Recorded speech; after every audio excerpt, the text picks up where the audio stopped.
देंगे, क्या कहेंगे? देखिए, ये हमारा 35 वार्ड ऑफिस में जो संगठन है उसका एक वार्ड का ऑफिस का उद्घाटन है। यहाँ से जहाँ वार्ड में हमारे ऑफिस खुलते जा रहे हैं वहाँ हमारी चुनाव की प्रक्रिया का एक ही चरण है। जब तक हमारा ऑफिस नहीं खुलेगा, जब तक हमारे सारे पदाधिकारी नहीं बनेंगे, तब तक वहाँ पे हम डिक्लेयर नहीं करेंगे। आपकी विधानसभा का ये वार्ड पूरी तरीके से डिक्लेयर्ड है कि हम लड़ेंगे इसको। जो चुनाव लड़ने के लिए जितने भी चीज़ों की जरूरत है उसमें एक ऑफिस भी चाहिए, तो ये आज उस ऑफिस का उद्घाटन हुआ है। दूसरी बात, अगर आप कल हमारे एनडीएमसी जोन 2 के कार्यकर्ता सम्मेलन में रहे हो या आपने वीडियो देखा हो, तो हमारे दिल्ली के जो हमने 4 जोन में बांटा है उसमें एक जोन का आधा जोन यानी 8वें हिस्से का कार्यकर्ता सम्मेलन था। उसमें हजारों की तादाद में हमारे कार्यकर्ता वहाँ मौजूद थे।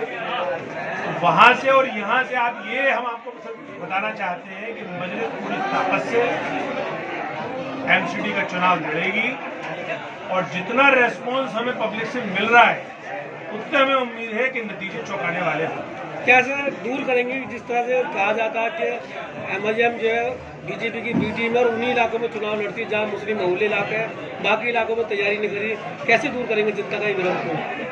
देखिए, मजलिस 63 साल से हैदराबाद की खिदमत कर रही है। वहाँ पे भी उन्हीं इलाकों में लड़ती है जहाँ पे मुस्लिम और दलित बहुल है। वहाँ पे भी 200 से ऊपर वार्ड है, लेकिन 44 वार्ड में लड़ती है और 43 जीत जाती है। तो दिल्ली में भी हम वही मॉडल लेकर आ रहे हैं। हमारा पूरी दिल्ली से इतना सरोकार नहीं है जितना वो इलाके जहाँ पे मुस्लिम और दलित बस्तियाँ हैं। इत्तेफाक से मुस्लिम और दलित बस्तियाँ ही गरीब हैं, वही अनथराइज हैं, उन्हीं में सुविधाओं का अभाव है, वही जगह हमारा टारगेट है। तो इसलिए कोई हमें कुछ भी कहे, हम उन इलाकों की खिदमत करके रहेंगे। दूसरी बात, कौन हमें एजेंट बताता है कौन नहीं बताता है, ये हमसे ज्यादा यहाँ की आवाम आपको इसका जवाब दे देगी कि आखिर वो कितनी मोहब्बत से हमें नवाज रही है, कितने खुलूस से हमारे साथ पेश आ रही है, वो कितनी बड़ी तादाद में आ रही है। इसका मतलब ये जो फॉल्स नैरेटिव है जो नामनिहाद सेक्युलर पार्टियों ने फैला रखा है, क्योंकि उनका बंधुआ वोट जो मुसलमान है वो चला जाएगा उनके हाथ से, इसलिए वो ये झूठ फैलाते हैं कि मजलिस के लड़ने से कोई दूसरी पार्टी जीत जाएगी या ये किसी और पार्टी के एजेंट। आपके चुनावी मुद्दे क्या होंगे? हमारे चुनावी मुद्दे साफ तौर पे जो एमसीडी के लिए है, पहले नंबर पे साफ सफाई, दूसरे नंबर पे शिक्षा, तीसरे नंबर पे स्वास्थ्य, चौथे नंबर पे जो बीमारी से लड़ने के जो प्रावधान यानी प्रिकॉशंस होते हैं वो। उसके बाद हमें चूंकि मुस्लिम और दलित इलाकों में एक और बीमारी है, वो बीमारी है सुरक्षा की है।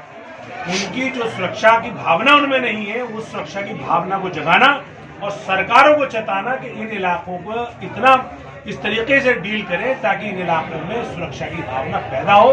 ये भी अपने आप को उतने ही इज्जतदार शहरी समझे हिंदुस्तान के जिस तरह से दूसरे इलाकों के लोग समझे। सर, ये जो मुद्दे आपने बदला है ये सबको है कि साफ सफाई और स्वास्थ्य और शिक्षा, ये मेरी नज़र में शब्द बन चुके हैं नेताओं की। लेकिन आपकी अहम भूमिका क्या रहेगी? क्या विपक्ष की भूमिका आप लोग क्षेत्र में निभाएंगे?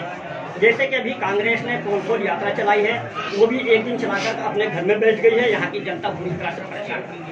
आपके इस क्षेत्र के जो नेता हैं या पार्टी के कार्यकर्ता कहूँ या पदाधिकारी कहूँ, मैं फिर वही शब्द दोहराऊंगा जो कुछ दिन पहले दोहराए थे कि दीवारों पर तो चस्पा नजर आते हैं मगर जमीन पर कहीं विपक्ष की भूमिका नजर नहीं आती। असदुद्दीन ओवैसी साहब को जो जनता पसंद कर रही है देश की, उसकी वजह यह है कि वे विपक्ष की भूमिका अदा कर रहे हैं। आप भी कहीं ना कहीं कर रहे हैं। अगर लोकल के आदमी विपक्ष की भूमिका अदा करेंगे तो क्या आपको हासिल होगा? देखिए, ये जो आज मजमा है और जो यहाँ के लोगों ने ये आज ऑफिस खोला है, तो ये जाहिर बात है कि उनकी वो एक्टिवनेस है, वो इलाके में अपना रोल अदा करना चाहते हैं, इसीलिए खोला है। दूसरी बात, हम विपक्ष की भूमिका निभाने नहीं आएंगे। हमारी तो पूरी कोशिश रहेगी कि हम सत्ता में हिस्सेदारी लें। हम तो ऐसे हालात पैदा कर देंगे कि कोई सरकार ही नहीं बनेगी बिना हमारे। जब सरकार को हमारी जरूरत होगी तो जाहिर बात है हम उसे सपोर्ट करेंगे, लेकिन अपने मुद्दों पे करेंगे। जिस तरीके से हम हैदराबाद में काम करते हैं उसी तरीके से दिल्ली में काम करेंगे। अब आ जाइए मुद्दों की बात जो अपने जनरल की। देखिए, बात तो जनरली कही जाती है कि हमें पहले सफाई, शिक्षा और स्वास्थ्य में बात करनी है। अब जब माइक्रो डिटेलिंग में जाएंगे तो मैंने जैसे अभी अपनी तकरीर में कहा कि सबसे पहला हमारा काम ये हो गया कि मुस्लिम और दलित बस्तियों में चाहे किराए की ही बिल्डिंग में बने 250 प्राइमरी स्कूल दिल्ली की अनथराइज कॉलोनियों में बने, ताकि गरीब आवाम को फ्री शिक्षा उनके डोर स्टेप पे मिल सके, कम से कम प्राइमरी लेवल की तो मिल सके।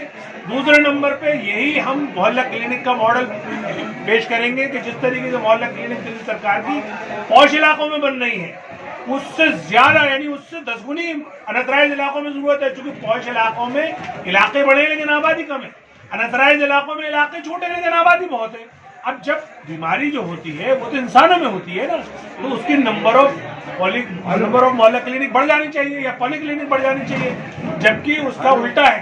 अनथराइज इलाकों में मोहल्ला क्लिनिक पॉली क्लिनिक है ही नहीं, है तो इक्का दुक्का है, तो हम उनको बढ़ाने का काम करेंगे। इसके अलावा जो कर्मचारी यहाँ पे तैनात हैं, सफाई कर्मचारी, अगर इन अनथराइज कॉलोनियों में चूंकि यहाँ कच्ची सड़कें हैं, पुअर ड्रेनेज है, तो यहाँ पे तो और दुगने चाहिए सफाई कर्मचारी जितने पॉश इलाकों में जाते हैं।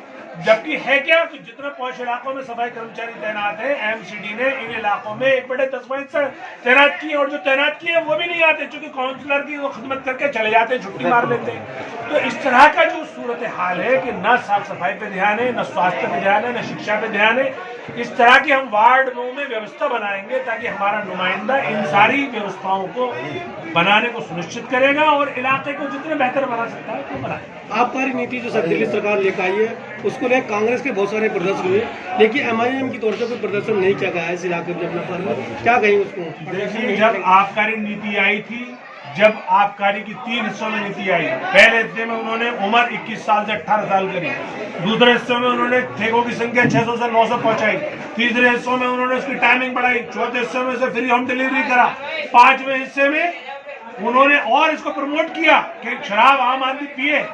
हमने इसको हर मोर्चे पे एक बात बताई है, अगर आप हमारी प्रेस रिलीज और हमारे प्रोग्राम्स देखेंगे आबकारी नीति के खिलाफ, हमने ये बताने की कोशिश की कि अरविंद केजरीवाल जो आम जन की साथ के नारे पे चुनकर आया था कि मैं गरीबों को अच्छा करूंगा, शराब की नीति के थ्रू ये साबित हो गया कि वो गरीबों का विरोधी है। क्योंकि जब गरीब आदमी शराब पीता है तो सबसे पहले वो जुल्म अपने औलाद पे, अपनी बीवी पे करता है, अपनी गाड़ी कमाई जो उसके बच्चों पे खर्च होनी थी वो शराब में लुटा देता है, और वो अपनी सेहत इतनी खराब कर लेता है कि वक्त से पहले ही वो अपने बच्चों को यतीम कर देता है। इस तरह से सरकार अगर शराब की नीतियों को बढ़ावा करने लगे तो वो तो जन विरोधी सरकार है। और दूसरे नंबर पे जो दिल्ली सरकार यानी जो केंद्र सरकार है, जिसके पास 75% उसका अधिकार है दिल्ली पे, वो एक तरफ तो गुजरात में शराबबंदी करती है, बिहार में शराबबंदी करती है, लेकिन दिल्ली में शराब को बढ़ावा देने में साथ है।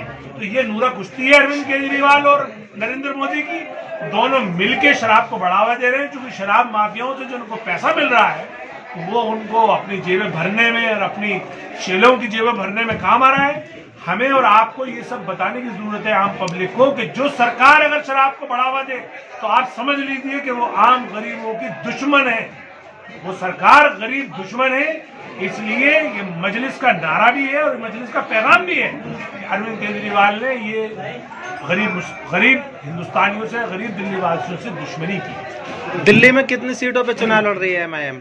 दिल्ली में हम अभी 70 सीटें हमने आइडेंटिफाई की हैं, उनमें हमारी तैयारी चल रही है। उसमें जो भी दलित बहुल या मुस्लिम बहुल सीटें हैं उन सब पे इंशाअल्लाह हम अपने उम्मीदवार खड़े करेंगे। बाकी देखिए, ये दिल्ली प्रदेश का अपना आंकड़ा है, इसकी जो फाइनल मंजूरी है वो तो हमारे आला कमान करेंगे।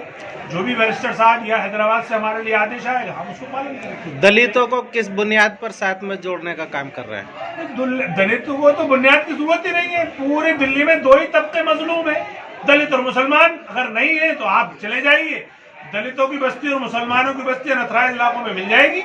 अनथराइज इलाकों में किसी बनिए की, किसी ब्राह्मण की, किसी ठाकुर की बस्ती नहीं मिलेगी आपको, सिर्फ दलित और मुसलमानों की बस्ती मिलेगी। नाले के किनारे, झुग्गियों में, या ऐसी जगह जहां पे खतरा हो, ट्रेन का खतरा हो, गंदगी हो, वहां सब जगह मुस्लिम और दलित मिल जाएंगे। तो इससे अंदाजा लगा लीजिए कि इनकी समस्याएं भी एक है, इनके हालात भी एक से हैं। और खास तौर से बीजेपी जो इनको बिल्कुल मुंह नहीं लगाती, कांग्रेस जो मनवादियों की मां है जिसने इनको इग्नोर किया, और आम आदमी पार्टी ने तो इन दोनों पार्टियों से आगे निकल के छलावा किया, उनका निशान झाड़ू चुरा लिया और उनके साथ ऐसा जुल्म किया है कि जो ठेकेदारी व्यवस्था कांग्रेस ने लागू की थी, यानी आम सफाई कर्मचारी जो 40,000 और 80,000 पे काम नौकरी करता था, कांग्रेस ने ठेकेदारी व्यवस्था करके उनको 4,000 रुपये महीने का नौकर बना दिया।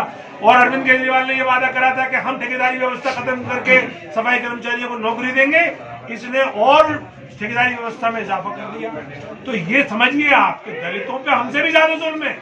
हमारी जो तकलीफ है वो तो है, हमारी तकलीफ तो सुरक्षा की भी है और उसके अलावा शिक्षा की भी है। उनकी तो सभी बड़ी तकलीफ है कि उनको तो 5,000 साल से जुल्म सह रहे हो। हम तो अभी 70 साल से ही हमारा इम्तिहान शुरू हुआ है और इंशाअल्लाह ये इम्तिहान के दिन पूरे। अब आप यकीन समझिए, यकीन मानिए कि अब हम सत्ता में हिस्सेदारी लेंगे और अब हम वही काम करेंगे जिस तरीके से हमारी आवाम या हमारी जो इलाके की जरूरत होगी उसी तरीके से हमारे सारे मॉडल हैं।